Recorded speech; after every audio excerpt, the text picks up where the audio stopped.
Hello प्यारे बच्चों, मैं मिंटू कुमार शर्मा आप सभी को नमस्कार, सत श्री अकाल, आदाब।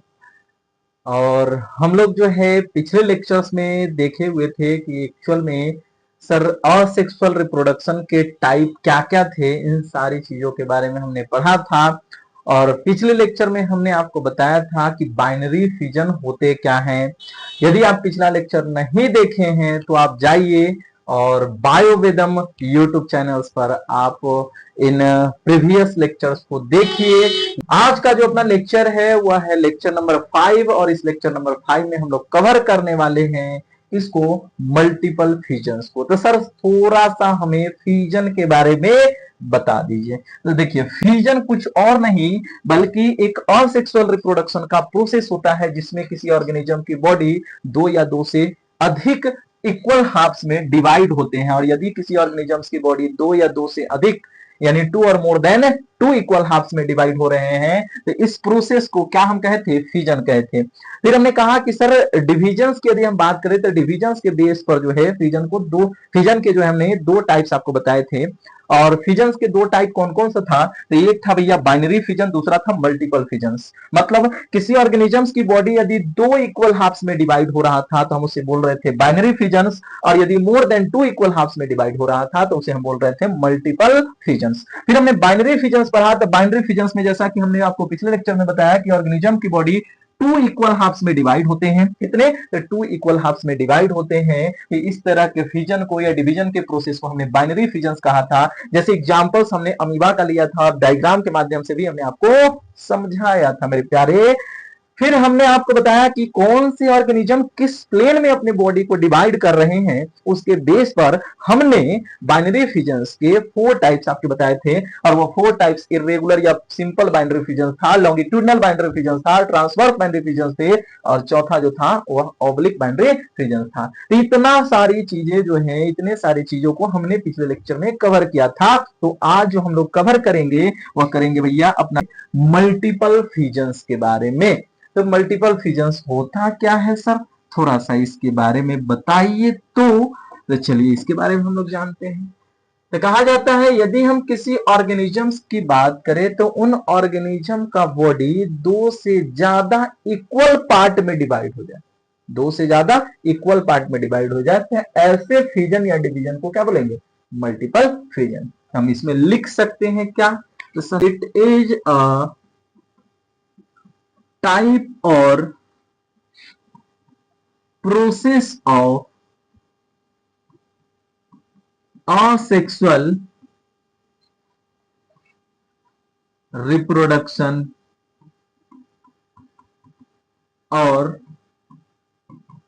fission in which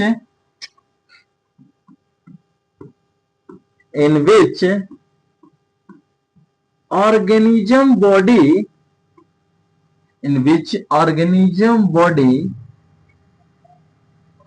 is divided into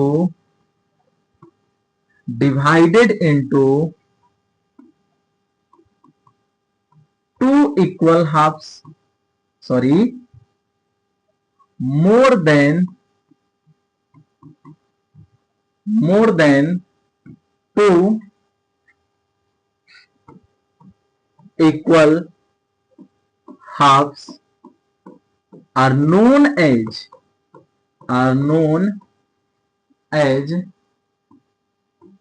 multiple fission, are known as multiple fission.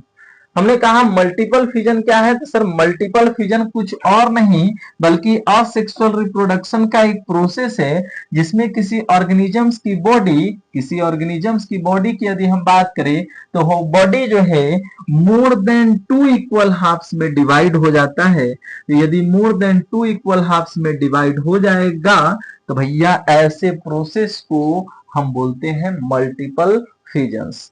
और ये मल्टीपल फिजन्स वाली जो प्रोसेस है वह आपको देखने को मिलेगा कहां? तो सर आपको देखने को मिल सकता है अमीबा में भी। कहां पर? अमीबा में। लेकिन अमीबा में जो प्रोसेस चलता है मल्टीपल फिजन का, ये चलता है अनफेवरेबल कंडीशन में। तो सर अनफेवरेबल कंडीशन क्या होता है? अनफेवरेबल कंडीशन क्या है, समझते हैं इनको भी। लेकिन इससे पहले एक और एग्जांपल्स हम लोग लिख लेते हैं, और वह है भैया अपना प्लाज्मोडियम, जिसकी वजह से आपको क्या होता है, तो यह कॉज करता है, इट कॉज, और यह कॉज क्या करता है, तो यह कॉज करता है मलेरिया। क्या कॉज करता है? मलेरिया कॉज करता है। सर अभी तक तो हम सुने थे मलेरिया मच्छर के काटने से होता है। देखो बाबू, मच्छर जो है एक्चुअल में वेक्टर का काम करता है। वेक्टर मतलब एक वाहक का काम करता है, और उस वाहक है प्लाज्मोडियम को एक जगह से दूसरे जगह ट्रांसफर करता है, यानी एक बॉडी से दूसरे बॉडी। जैसे ये गंदे जगहों पर ग्रोथ किया, जैसे गंदे पानी में, समझ में आ रही बात है, ये ग्रोथ किया, मच्छर वहां गए तो उनके गट में गया, उनके स्टमक में गए, उनसे होकर के, मच्छर से होकर के अपने बॉडी में इंटर किया। इनके खैर लाइफ साइकिल्स के कुछ प्रोसेस वगैरह हैं, जिनको खैर हम चैप्टर 8 में पढ़ते हैं, जो कि वहां हम लोग पढ़ेंगे डिटेल में। लेकिन यह अपने बॉडी की बात करें, यानी बोल सकते हैं प्लाज्मोडियम जो है डिवाइड यदि करेगा तो बहुत तेजी से करता है अपनी बॉडी के अंदर। यानी ह्यूमन बॉडी की बात करें तो ह्यूमन बॉडी हो या फिर मच्छर की बॉडी की बात ही हम करें, मॉस्किटो बॉडी की बात करें, तो उनकी बॉडी के अंदर बहुत फास्ट ग्रोथ शो करता है। और फास्ट ग्रोथ करता है तो सर डिवीजन कौन सा करता है, तो डिवीजन करता है मल्टीपल फिजन्स। कौन सा? मल्टीपल फिजन्स। तो हम लोग जो है अमीबा को लेकर के समझते हैं, क्योंकि पहले से अमीबा के बारे में हम लोग पढ़ते आ रहे हैं, तो थोड़ा सा अमीबा के बारे में पढ़ने में थोड़ा आसानी होगी। इसके लिए हम लोग क्या समझ लेंगे, सबसे पहले इसके लिए अपने को समझना पड़ेगा कि सर पहले हमें ये बताइए, अमीबा में पढ़ेंगे तो आप अनफेवरेबल कंडीशन लिखे हैं, इसका मतलब क्या होता है? देखिए, अनफेवरेबल का मतलब है कि भैया अपने अनुसार नहीं हो, मतलब जैसे विपरीत परिस्थिति हो। विपरीत परिस्थिति का मतलब क्या होता है, जैसे ऐसे समझ लो कि मान लिए कोई अपने रिश्तेदार, जैसे फूफा जी, हो सकता है कि रात की उनकी ट्रेन हो और वह ट्रेन से स्टेशन पर उतरे और अपने घर से कॉल आए कि आपके फूफा जी आ रहे हैं बाबू, उनको थोड़ा रिसीव कर लेना। और उनकी ट्रेन की जो टाइमिंग एक्चुअल में है, वह टाइमिंग है कि भैया वह 12 या 1 बजे के करीब में जंक्शन पर आएंगे, पहुंचेंगे। तो अपने को नाइट को जाना है, नाइट को रिसीव करने जाना है। क्या ठीक है सर, कोई बात नहीं, अब घर से कॉल आ गया तो जाना तो पड़ेगा ही। अब बात आई, जाना तो है तो क्या अकेले जाए, तो नहीं, दोस्तों का सहारा लेंगे। तो दोस्तों को कॉल किए, कहे भाई ऐसा ऐसा के बात है, चलना है नाइट को। कहा ठीक है, कोई दिक्कत नहीं है, चलेंगे। जब 12 बजा या 11:30 का समय हुआ, तो आप कहें कि थोड़ा दोस्तों को कॉल लगाते हैं कि भाई आप चलते हैं जंक्शन की ओर, हो सकता है फूफा जी अब पहुंचेंगे। तो जब आपने कॉल लगाया अपने दोस्तों को, तो पता चला कि उनका कॉल तो स्विच ऑफ आ रहा है। तो क्या करें? जाना तो है, कोई दूसरा उपाय नहीं है। अब जाना है तो सर कैसे जाए? तो कैसे जाए मतलब है कि अकेले जाना पड़ेगा, और अकेले जाना पड़ेगा तो रूम से बाहर तो निकलना पड़ेगा। रूम से बाहर निकले, अपने गली की बात करें तो गली में 12-1 बजे या 11:30 बजे के करीब में कोई लगभग नजर हमको नहीं आया। अब कोई नजर नहीं आया तो आप चल दिए, थोड़ा डरते डरते थोड़ा सा आगे बढ़े तो पता चला पीछे से जो है पड़ गया 2-4 को कुत्ता। समझ में आ रही बातें? यानी डॉग्स जो है बिना पूछे आपसे पूछने शुरू कर दिया, क्या हाल चाल है बाबू, कहाँ जा रहे हो? और आपका ऐसे ही हालत खराब हो चुका है। पता चला 1-2 बोला, और उसके जो फैमिली पूरा यहाँ वहां बिखरे हैं, सबके सब पता चलेगा, इकट्ठा हो जाएगा एक ही जगह। आप अकेले, वो 10-20। समझ में आ रही बातें? अब जब 10-20 इकट्ठे यदि हो जाए तो अपनी तो फटी पड़ी रहेगी, हालत तो खराब ऐसे ही हो जाएगा। समझ पा रहे हो? तो क्या वो कंडीशंस आपके लिए फेवरेबल है, क्या आपके अनुसार है? नहीं, वो आपके अनुसार नहीं रहेगा, आपकी तो फटी पड़ी है, मतलब आप डरे हैं। तो आप डरे हैं तो बचने के लिए कोई उपाय तो करेंगे ना। उपाय करेंगे, हो सकता है रोड पर जो उपस्थित कुछ पत्थर हो, सर ईंट मिल जाए, हो सकता है कि कोई हमको लकड़ी वगैरह मिल जाए, किसी तरह उसको धमका रहे भाई मार देंगे, छोड़ेंगे नहीं हम। और कुत्ते को भी डर लग रहा है कि कहीं मार ना दे। समझ में नहीं, अपना तो फटा पड़ा है ये है। उस स्थिति में किसी तरह आप रोड चलते चलते चलते मेन रोड पर पहुंचे जहां से सर ऑटो पकड़ सके।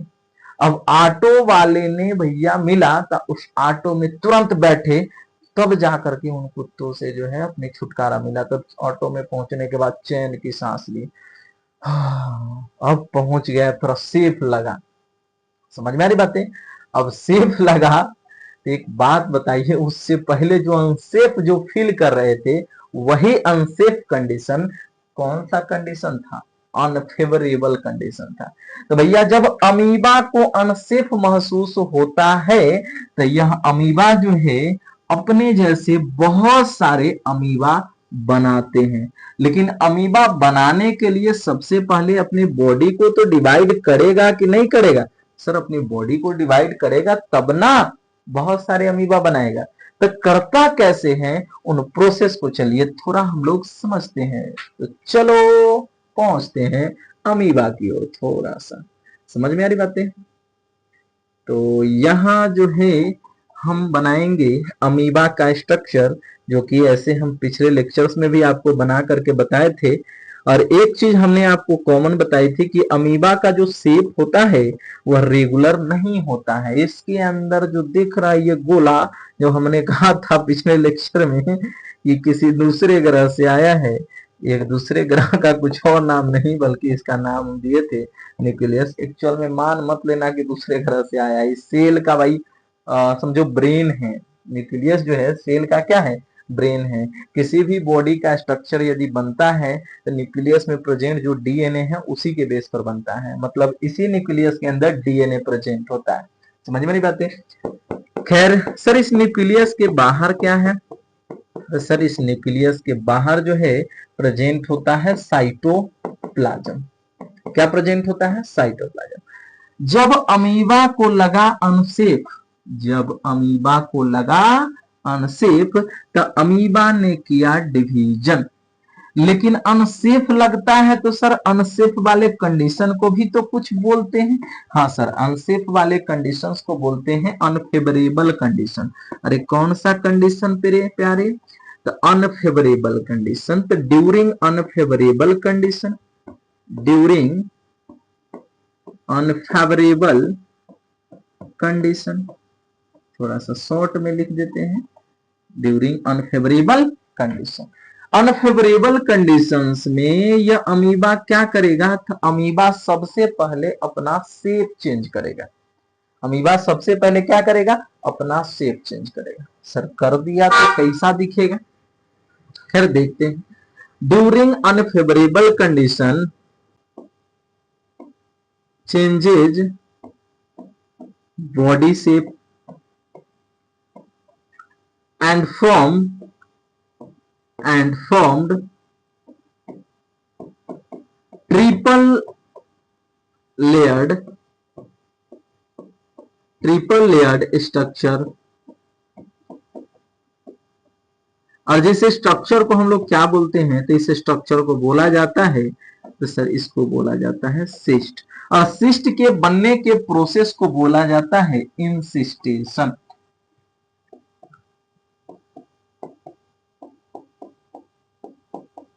सिस्ट के बनने के प्रोसेस को क्या बोला जाता है? Encystation. Formation of cyst are known as encystation. सबसे पहले हमने कहा कि सर ये अमीबा है, अमीबा अनफेवरेबल कंडीशन में क्या करता है? तो अपने बॉडी के शेप को चेंज करता है और अपने ऊपर एक ट्रिपल लेयर्ड स्ट्रक्चर का फॉर्मेशन करता है, जिस स्ट्रक्चर को हमने क्या नाम दिया? तो सिस्ट नाम दिया है। तो सर पहले अमीबा तो बनाइए। क्या ठीक है भाई, अमीबा बना लेंगे, कोई दिक्कत नहीं है। सर ये अपना बॉडी शेप चेंज किया है, कोई दिक्कत नहीं, किया है तो किया है।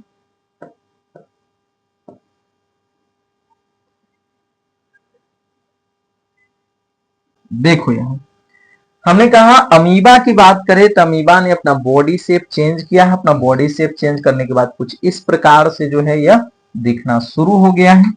समझ में आई बातें? इसके अंदर जो प्रेजेंट न्यूक्लियस है वो अभी एक ही है। अभी क्या हुआ है, केवल अमीबा का बॉडी का शेप चेंज हुआ है और ट्रिपल लेयर्ड स्ट्रक्चर का फॉर्मेशन हुआ है, जिस ट्रिपल लेयर्ड स्ट्रक्चर को हम लोग कुछ और नहीं बल्कि इसका नाम हम दिए हैं, ये सर सिस्ट है। क्या है? सिस्ट है। समझ में बातें? तो ट्रिपल लेयर्ड स्ट्रक्चर का फॉर्मेशन हुआ। अब जो है यह अमीबा क्या करेगा, तो यह अमीबा जो है इतना डरा हुआ है कि बस क्या ही कह सकते हैं। तो अमीबा इतना डरा हुआ है, इतना डरा हुआ है कि बस इतना ही डरा हुआ है कि यह अमीबा करता क्या है, तो दो प्रोसेस को फॉलो करता है और डिवीजन करता है अपने न्यूक्लियस का। और न्यूक्लियस के डिवीजन के लिए जो प्रोसेस चलता है उसके हम बताए थे पहले भी कि कैरियोकाइनेसिस चलता है। कैरियोकाइनेसिस का मतलब न्यूक्लियस का डिवीजन, और दूसरा साइटोकाइनेसिस चलेगा। क्या चलेगा? साइटोकाइनेसिस। इतना समझ में आया? हमने कहा क्या? हमने कहा एक अमीबा है, अनफेवरेबल कंडीशंस में क्या करता है, अपने बॉडी के शेप को चेंज करता है और अपने ऊपर ट्रिपल लेयर्ड स्ट्रक्चर का फॉर्मेशन करता है। मतलब 3 गो लेयर बनाता है और तीनों लेयर जो बनता है उस लेयर का क्या नाम दिया गया? उस लेयर का नाम दिया जाता है प्यारे सिस्ट। समझ में बातें? अब यह अमीबा अभी भी इतना डरा हुआ है कि यह दो प्रोसेस को फॉलो करता है। यानी अपने बॉडी की यदि हम बात करें तो बॉडी के अंदर जो प्रेजेंट न्यूक्लियस है, यानी अपने सेल के अंदर जो प्रेजेंट न्यूक्लियस है, उस न्यूक्लियस की मेनी टाइम्स डिविजन्स करवाता है। यानी कैरियोकाइनेसिस मेनी टाइम्स चलेगा, साइटोकाइनेसिस जो है मेनी टाइम्स चलेगा। इनकी यदि हम बात करें तो यह चलेगा मेनी टाइम्स।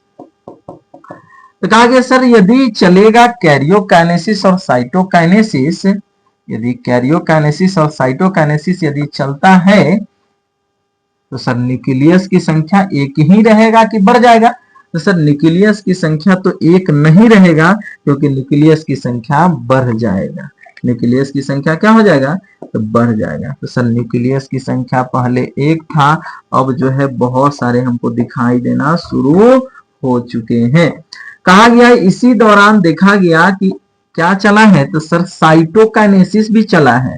इसी दौरान जो है क्या चला है, तो साइटोकाइनेसिस। तो साइटोकाइनेसिस की वजह से इस न्यूक्लियस के ऊपर एक वॉल लेयर का फॉर्मेशन हो गया। किसका फॉर्मेशन हुआ है? एक वॉल लेयर का फॉर्मेशन हो गया है कुछ इस प्रकार से। अब जो ये आपको दिख रहा है स्ट्रक्चर, यह स्ट्रक्चर कुछ और नहीं बल्कि स्पोर कहलाता है। क्या कहलाता है प्यारे? इसको हम लोग बोलते हैं स्पोर। तो सर कौन सा स्पोर है? तो भैया यह वह स्पोर है जो गैमेटोफाइट का फॉर्मेशन करता है। मतलब यह स्पोर गैमेटोफाइट का फॉर्मेशन करता है और गैमेटोफाइट से गैमिट का फॉर्मेशन होता है। गैमेटोफाइट से किसका फॉर्मेशन होता है? गैमेटोफाइट का। लेकिन एक्चुअल में इससे गैमेटोफाइट नहीं बनेगा।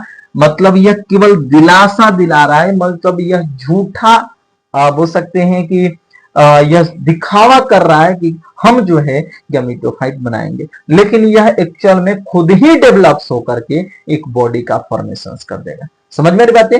ये खुद ही डेवलप्स करके किसका फॉर्मेशन करेगा? एक बॉडी का फॉर्मेशन करेगा। तो भैया इसका नाम क्या दिया जाए? तो इसका नाम दिया गया स्यूडोपोडियो स्पोर। स्यूडोपोडियो स्पोर इसका नाम दिया गया। समझ में बातें? स्यूडोपोडियो स्पोर इसको हम लोग कहते हैं। अब ये ट्रिपल लेयर्ड स्ट्रक्चर अभी भी प्रेजेंट है। स्यूडोपोडियो स्पोर का फॉर्मेशन हो गया। जब फेवरेबल कंडीशन आएगा तो फेवरेबल कंडीशन में यह ट्रिपल लेयर्ड स्ट्रक्चर का ब्रेक डाउन हो जाएगा। क्या हो जाएगा? ब्रेक डाउन हो जाएगा। सर पहले हमको ये आप क्लियर कीजिए, ये जो स्यूडोपोडियो स्पोर है क्या यह डेवलप्स हो करके क्या न्यू अमीबा का फॉर्मेशन करेगा या नहीं करेगा? यही करेगा। हम बोल सकते हैं इसको क्या? It will develops to form new to form new daughter amoeba. ये किसका फॉर्मेशन करेगा? डाउटर अमीबा का फॉर्मेशन करेगा। समझ में आ रही बातें? अब जो है जब रिटर्न होगा favourable condition, on return of favourable condition, जब फेवरेबल कंडीशन रिटर्न होगा तो उस फेवरेबल कंडीशन पर सर क्या होगा? तो सर फेवरेबल कंडीशन पर कुछ तो खास होना चाहिए। बिल्कुल होगा। फेवरेबल कंडीशंस की यदि हम बात करें तो फेवरेबल कंडीशन के रिटर्न होने पर बिल्कुल कुछ ना कुछ तो खास जरूर होगा। ऑन रिटर्न ऑफ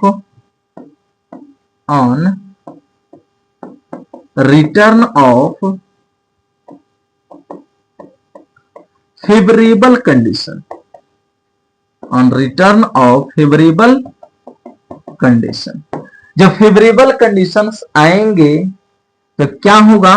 तो ब्रेक डाउन होगा। सर किसका ब्रेक डाउन होगा?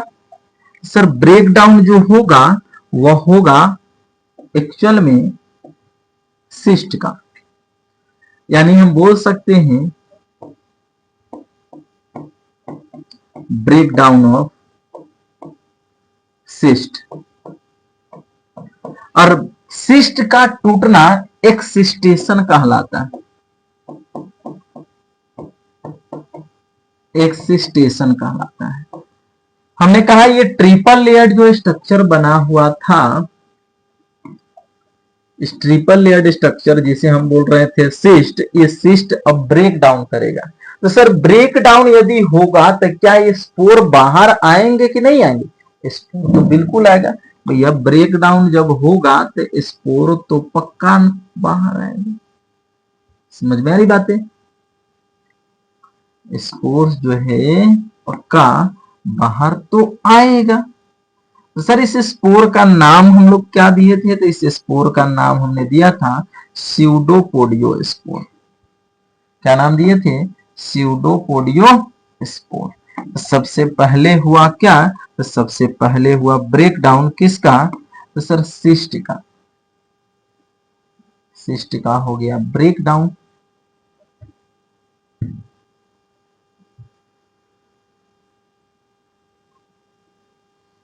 सिस्ट का हो गया ब्रेक डाउन। कुछ इस प्रकार से जो है जहां तहां से ये क्या होगा? टूटना शुरू हो जाएगा। सर टूट गया। मेरे पास कोई उपाय नहीं था, इसीलिए हम लोग कलर्स का यूज कर रहे हैं। समझे प्यारे?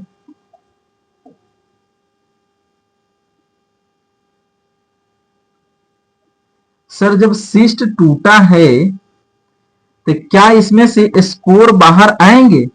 काहे नहीं आएगा भाई? स्पोर्स तो दौड़ भागेगा। समझ पा रहे हो?